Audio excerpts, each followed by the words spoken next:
San Francisco cannot watch injuries tear apart another title run while it waits for perfect solutions. The margin is gone.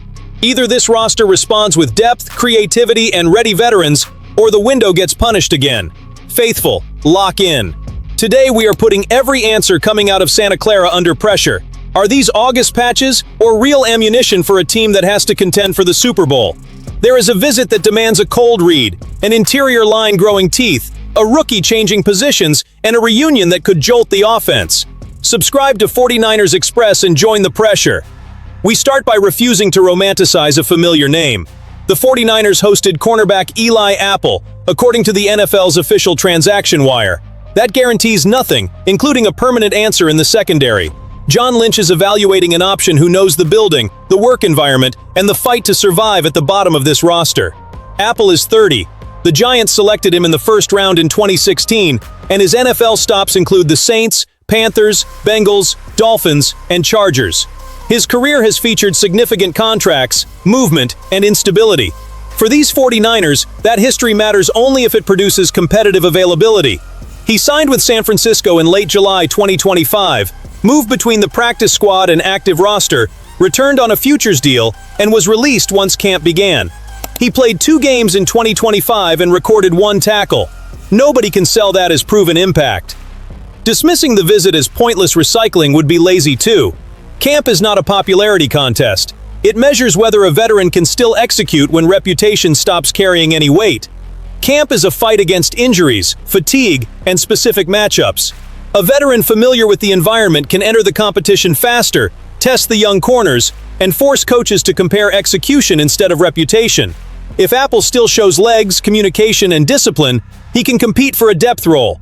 If not, the evaluation ends and the search continues. That is the aggressive posture I want. Open every door without falling in love with any of them. Talking to Apple is not the mistake. Confusing familiarity with improvement and ending the search early would be. San Francisco needs corners who can survive when the pass rush arrives late, because January football identifies the most vulnerable defender and attacks him until he breaks. The test, then, is brutally simple. Apple should not receive credit for what he was drafted to become in 2016, and he should not be dismissed because of the noise he collected in other cities. He has to beat the current version of this roster, rep by rep. The visit buys information. Only the field can buy trust. And while that gamble searches for a place in the back end, the heaviest part of this defense is beginning to offer a far more threatening answer. The interior defensive line can stop being the area opponents simply manage and become the point that destroys their plan. Osa Odigizua arrived from the Cowboys in a trade involving an $80 million player. Alfred Collins enters year 2 at 6'6" and 332 pounds. Now there is a third piece with the tools to turn depth into aggression: Grayson Halton. The 4th-round rookie brings more than promised potential. At Oklahoma in 2025, he earned a 76.9 PFF pass rush grade after generating 30 pressures on 259 pass rushing snaps. His 87.5 run defense grade was his college best. Nick Wagner added a number that attacks a 49ers weakness. Halton's 9.9% run stop rate led the FBS, while opponents averaged 1.8 yards per carry with him on the field. His 11.7% pressure rate ranked 4th among FBS defensive tackles and 1st in the SEC. That is production. Getting it onto an NFL field is the problem. Halton has a bone bruise and remained out Monday. Rushing an injured rookie would be reckless, but every absence delays his adjustment to NFL speed and the responsibility of holding his gap. There is also a question of functional size. Halton is 6'3" and roughly 293 pounds, which is light for an NFL defensive tackle. Lance Zierlein described him as an undersized 3 technique who fits best in a rotational role within a movement-based front. Burst, lateral agility, and synchronized hands and feet help him slip blocks. If an offensive lineman gets centered on him, his lack of mass and anchor can remove him from the running lane.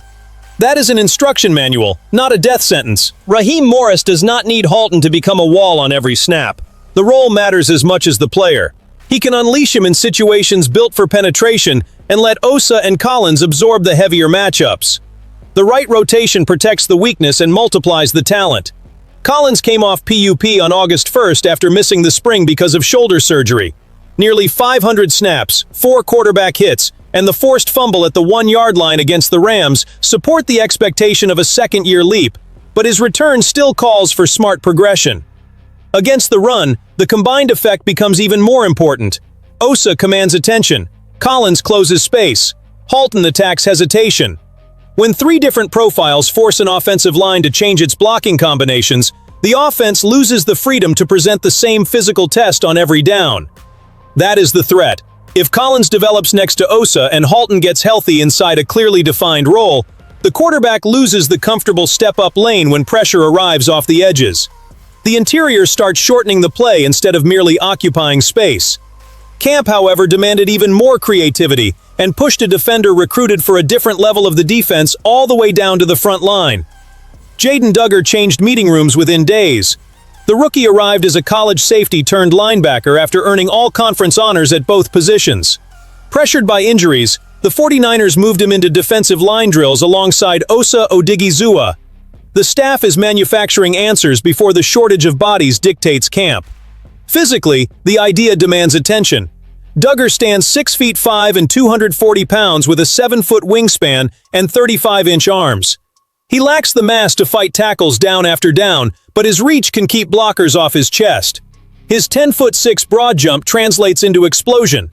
Monday, Duggar beat Trent Williams on a rep. Beating the same Trent Williams who has erased edge rushers for years does not make Duggar a finished pass rusher. It confirms the athletic material. When his first step threatens a tackle at that level, something deserves development. The danger is letting one August rep hide all the others. Other snaps left Duggar without an answer, including against Isaac Alarcon, who faces a difficult roster fight. Pass rushing demands angles, leverage, hand recognition, counters, and a second plan. An athlete can win the start and lose once the tackle absorbs the shock. That next move separates a camp surprise from someone trustworthy on third down. His 240-pound frame reinforces the limit. Asking him to anchor against the run every down creates the worst equation.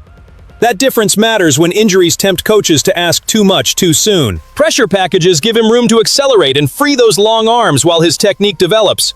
That is where Romello height becomes so important to this conversion.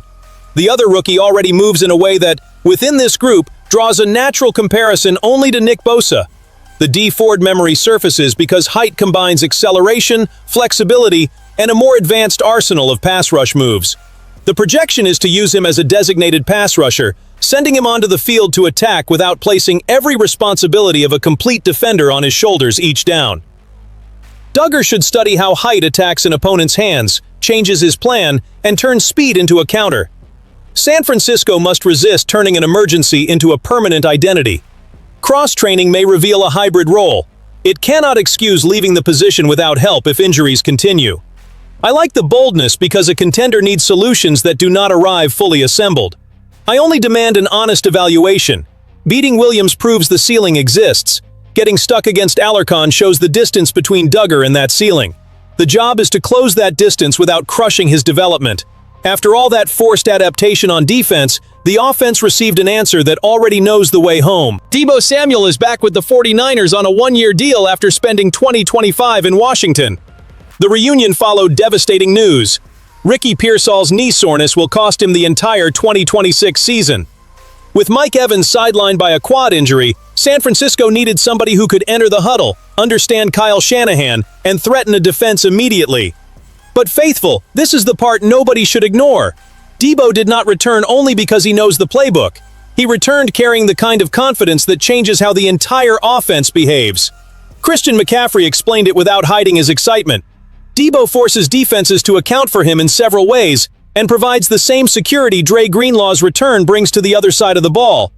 The comparison extends beyond numbers. Certain players make teammates believe an answer remains when a play breaks down or the moment demands a physical response. Kyle Juszczyk was more direct. Deebo arrived in phenomenal shape, made an immediate impact during his first padded practice, and looked like the old Deebo. Juszczyk also highlighted the energy and positivity he restores to the locker room. That matters, but nostalgia cannot take over. This signing works best if Shanahan uses the 2026 player to solve today's problems. The biggest is separation. Pearsall was supposed to create distance from defenders, and his absence removes a specific skill. Deebo wins differently. body control, acceleration with the ball, vision after the catch, and alignment versatility. He can serve as the number 2 receiver, catch screens, come out of the backfield, and force defenses to reveal coverage. He is also working as a kick returner, a role Washington barely used. That does not replace Pearsall play for play. It changes the question for the defense. A safety coming down to track Deebo opens space behind him. A linebacker following him may hand McCaffrey a better matchup. That tension is the assignment Shanahan has to solve, not hide. The solution comes from combining pressure points, not pretending 2 receivers win alike. Trent Williams believes adversity can return a hungrier Deebo to the 49ers. They remained close, talking at least weekly during Samuel's season with the Commanders. Williams sees a player questioned after a difficult year and fueled by it. I buy that motivation under one condition. Hunger must show up in his blocking, ball security, and weekly availability. The name on the jersey does not win a route, the work does. Deebo maintained regular communication with Shanahan and John Lynch. The bridge never collapsed. Pearsall's injury made crossing it urgent. That reduces the adjustment, but fitting Deebo next to Evans still presents a challenge. Evans provides size at the catch point. Deebo creates chaos before and after the ball arrives. If Shanahan avoids predictable patterns, Brock Purdy will force defenses to choose their problem. I want the faithful's red alert read in the comments. What should Deebo's first assignment be? The number 2 receiver, a movable weapon out of the backfield, or a kick returner in selected moments? My demand is clear. Use the versatility, but do not burn him out by asking him to cover every absence. The reunion becomes special only if it produces winning football now. His teammates suggest Deebo returned ready to fight for exactly that. This camp leaves no room for softness. The 49ers must respond before the roster is whole. Apple represents a no-commitment evaluation. Halton is an interior weapon who must get healthy. Duggar is creativity born from necessity. Deebo is experience called back to keep the offense from shrinking. None of these answers deserves automatic trust, but passivity would be unforgivable for a team carrying Super Bowl expectations. Faithful, let me know where you stand. What is John Lynch's most urgent next move after these 4 developments? Make your call, subscribe to 49ers Express, and stay with the community that demands the red and gold standard to the end.